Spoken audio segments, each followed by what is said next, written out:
And it starts already in the 18th century. The Marylebone Cricket Club, 1787. One of the best books on this is by my dear friend and colleague Christiane Eisenberg from the Humboldt-Universität zu Berlin, a major book called English Games und Deutsche Bürger, in which she looks at what it is about England that actually favored this transformation, as does Norbert Elias. And the answer is, briefly, and I can go into this in great detail, is that it has something to do with parliamentarism, or it has something to do with a form of, as Norbert Elias kind of calls it in the civilizatory process, where indeed a form of losing need not mean death, or need not mean banning, or need not mean that in fact it's part of the discourse. That you lose and you come back and you play again. Okay, to use American baseball vernacular, you win some, you lose some, and some you get to play again. Okay? Some are rained out, some you get to play again. Okay? And so England develops this already actually pre the Napoleonic era, but after the Napoleonic Wars, it becomes a massive transformation.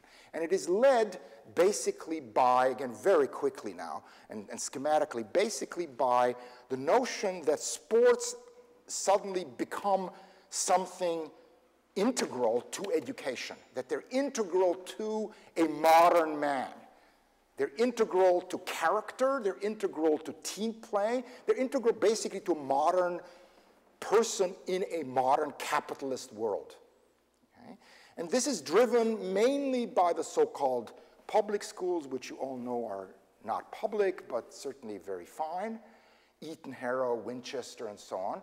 And what happens is that they develop these games, but of course, they actually can't play against each other because the games are only within. And in order to actually start playing against each other, they really start writing down rules, and they establish languages.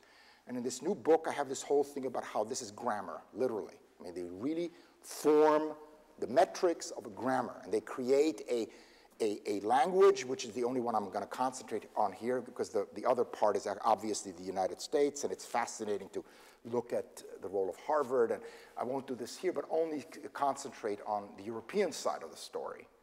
And what happens is that basically with the progression from these schools onto the two major universities, namely Oxford and Cambridge, and the codifying of this language, first in 1846, then in 1849, then in 1860, and then in 1863 there is a Richtungsstreit, what the Germans would call, basically a big debate between Bolsheviks and Mensheviks. Okay? Between what is the essence of this game? And these young men meet at a tavern, and they literally have a debate about this.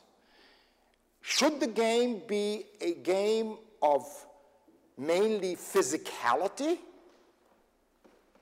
and roughness, or should it be a game more predicated on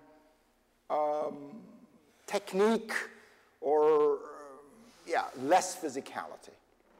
And for reasons that I again can't go in here, all of this has everything to do with prestige scales. It's wonderful. Why? Basically, Harrow being a tad more prestigious than rugby. I can't. Suffice it to say that the larger group, the Bolsheviks, if you will, the Bolsheviks, actually opt for the kicking game, or opt for the game that should be less physical.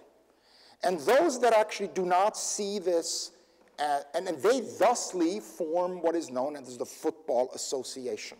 By the way, the only one in the world, other than Saudi Arabia actually, the only one where all countries have football associations, but every one, of course, has a name in it. Deutscher Fußballbund, Österreichischer Fußballbund, United States Soccer Federation. The English, of course, is only FA.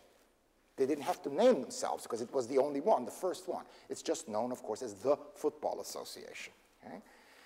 And those that actually split, basically in 1871, formed the Rugby Football Association. Now, Why does soccer, or the association game, which I can easily call soccer because it's too long, but the association. By the way, the word association, of course, lives on in the papacy of this language, namely FIFA, Fédération Internationale de Football Association, okay? Football Association, okay? Association football, which is in fact the papacy.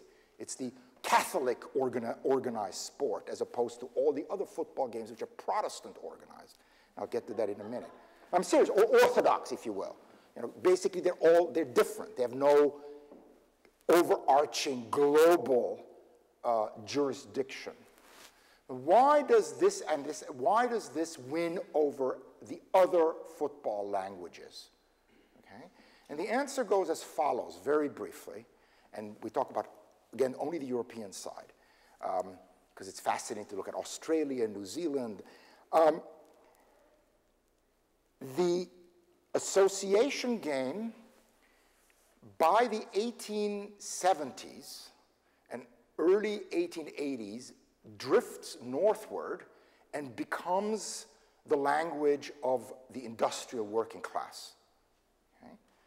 Which means that it also very quickly becomes professionalized, which means, as all my students better know for their paper on Tuesday, because of course we read Weber and Marx and Durkheim, that they are in fact much more modern, okay? Because they are, professionalization exacts a form of commercialization, of statistization, all of this, okay? In other words, it leads to the creation of numbers, of uniform. I mean, it really becomes a higher form of organization. And in fact, it leads to the importance of continuity. And every Weberian would tell you that that's the most important form of legal rational authority. Since it was not possible anymore to maintain a professional team for only a cup competition, which existed since 1871 and 2, meaning, of course, that you play once and you lose, you go home. This is not very good.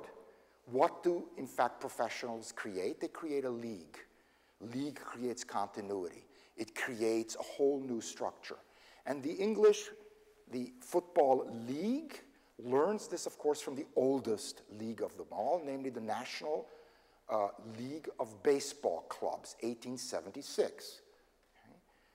Okay. The oldest professional sports, again, not by chance, are in the United States, with the first professional team being the Cincinnati Red Stockings, meaning that for the first time you have grown men being paid wages to perform actually a children's game. Okay. Very clearly. So what happens is that this version, the Bolshevik version, I hate to call it that because you have to be careful, because in many ways, I would argue the game of the football is, of course, the less Bolshevik, because it's much less violent than it was. Be careful about this. The analogy holds beautifully in terms of process, but not in terms of content. I don't want anyone to walk out of here and say, Markovits said, you know, so the association game is Bolshevik. Absolutely not. It's too beautiful for it to be that. It is the beautiful game. So what happens is that this creates a structure that rugby doesn't have. Because rugby continues until the 1980s to maintain the sacrosanct notion of amateurism.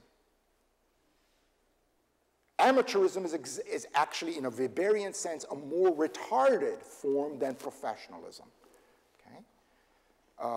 So rugby actually is not concerned and does not have the wherewithal, other than it being exported by British civil servants, by British expats who then take it to New Zealand and to South Africa and so on, but not to a different culture. And that's the power of the association game.